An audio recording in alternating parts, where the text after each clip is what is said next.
So in this video, we are going to go over 5 ways you can improve your B2B lead quality using Google Ads. So let's jump right into it. Now the first one and the easiest one is to use targeted audiences. Now this is specifically for your search campaigns. This is often something that people don't bother doing because search campaigns are targeted using keywords. However, you are allowed to add audiences to your search campaigns in 2 separate ways. One way is to use it at observation level, which means you can adjust the bids on the selected segments and the audiences you uploaded. And the second way is targeted, which means you narrow the reach of your campaign to your selected audiences.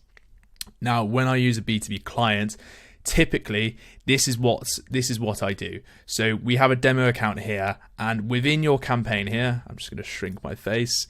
When you select your campaign, you go to this tab here and you go to audiences.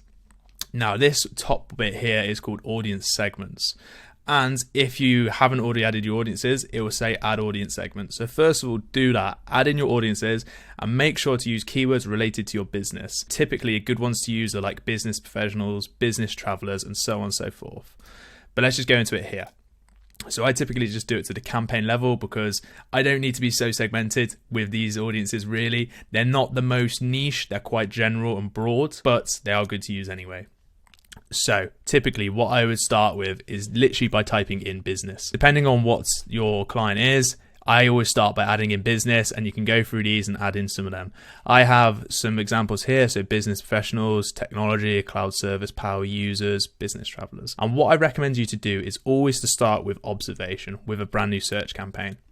And what this allows you to do once you have this up and running is at observation level, depending on the bid strategy you're using, you can add bid adjustments, positive or negative, for these audiences.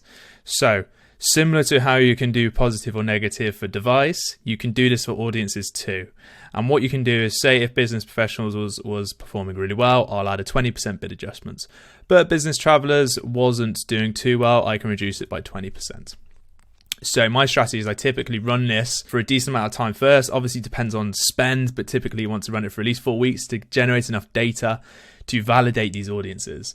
And if you want to further improve your quality with these audiences above bid adjustments, you do have the option to make these targeted.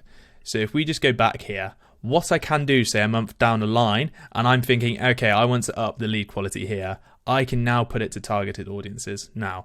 So my ads will only show to the people in these audiences here. And I've run this before with people in the finance or property markets, and it has significantly increased the lead quality. So this is a really simple and easy one to do. So that's number 1.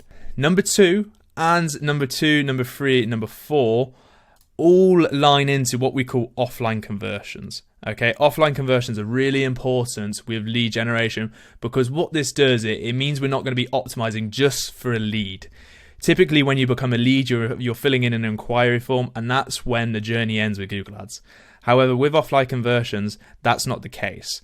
What we tend to do with offline conversions, which we start with this one, is upload all of your lead status conversion events.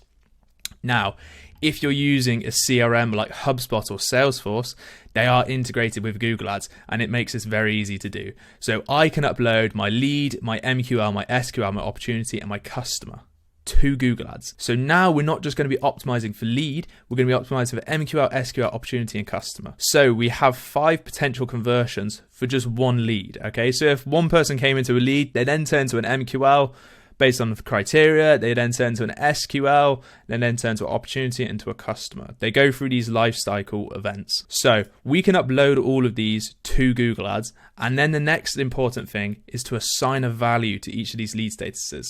And this, in combination with the next one, which is value-based bidding, means we can optimize for the larger revenue generating events, which is a customer. So if you see here, what we have is we've calculated what the monetary value of each lead status is. So a lead is 1,875, MQL is 2,500, SQL 3,750, opportunity 5 grand, and customer 15 grand. Now, if we want to do this, I do have a lead status value calculator here, which I'm going to explain to you quickly, but I'm going to make a video on this specifically for it because it's quite useful to do. So based on a few data points that we need to understand what is the average closed value for a customer, which for this example is 15 grand. So we can have that as a conversion value of 15 grand for a customer. That's the easiest one to do. And then we need to gather some information. So I typically go based on a year. You want your year worth of data, and then you can divide it by 12 to get a monthly average of these. So in a monthly average, what we generate is 200 leads that then convert to 150 MQLs and then convert to 100 SQLs, 75 opportunities, 25 customers. As you see, we go down the funnel and we get smaller and smaller. And each of these has a conversion rate to a customer. So from 200 leads to 25 customers, we have a conversion rate of 12.5%.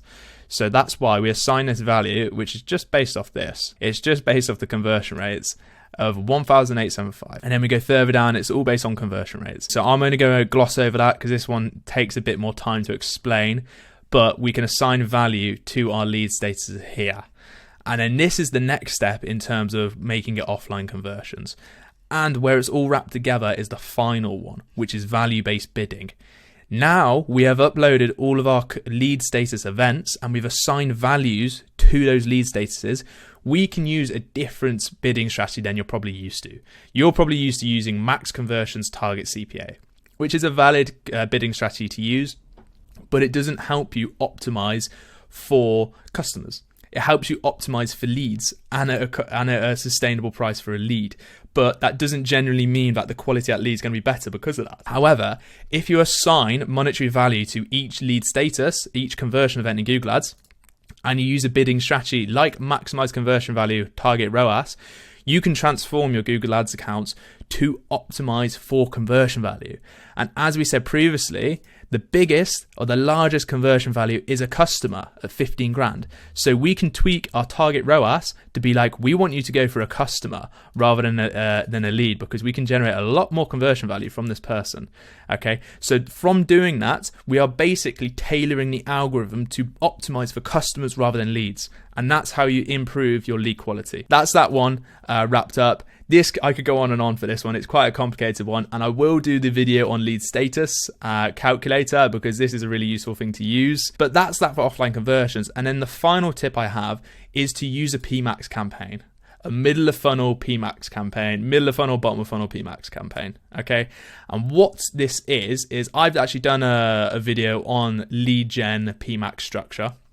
So I'm only going to gloss over this because I'll link that video on the screen or wherever. But what we're going to do with this is have, say for example, 4 asset groups. The top 2 asset groups are going to be our BOF campaigns, BOF asset groups. And what they're going to be replicating is our top search campaign ad groups. So we can pop these into there. And then because I really like to use quality audience signals, this gives us more leads to come from the bottom funnel there. And you will also generate a lot of search terms from this, which we can then recycle into our search campaigns to further improve them, because the PMax audience insights tool for search terms, in my opinion, is so much better than the keyword planner on Google Ads. I love using it and it's fantastic. So we have 2 BOF asset groups here, and then what we mix into this campaign is 2 MOF asset groups. And what these are targeting are our top performing blogs. So top performing blog 1, top performing blog 2. And you have this word here, it's called disco words. What I mean by that is discovery words or long tail keywords. These are people who are in the information gathering stage of the decision making process. So what we want to gather is both people in the bottom of funnel who are ready to convert and put in an inquiry, and we also want to gather people who are still researching. We want to cover people in both areas. So I like to use either blog posts, FAQs. We basically want to answer their questions with these asset groups. Okay, so take that as you would. I like to use blog posts for it. You may not have blog posts for it, but answer the most common questions. So in your FAQs, go through those, or answer the most common sales objections you have. Answer those in your advertising, and people will be interested to click because they are gathering information and you need to supply that information. Now, you could say to me, why don't you just separate these out, have one MOF and one BOF? And that's because not a huge amount of money will go to this. Okay, this is generally to help us out with our search campaigns. We funnel the information and the insights gathered in this PMax campaign and we put it into our search campaigns. And that's why I like to use this. So I put these together. If I was on a really big spending account, I would potentially segment them out. But from my experience, this is fine. You can still see the performance per asset group anyway. And then in order to make your lead gen PMax higher quality, we want to be using custom match lists. And we want to be using them of your existing customers, not your leads. We want to only be tailoring the algorithm to go after people who are like our existing customers, not just our 10,000 leads. We want to put in our 2,000 customers. And that's the best advice I've got for PMax in terms of lead gen, and also just lead gen in terms of search. Okay, guys, if you've enjoyed that one, please reach out to me. You can connect with me on LinkedIn. It'll be linked in the bottom of the description. Okay, thank you, guys. I'll see you in the next.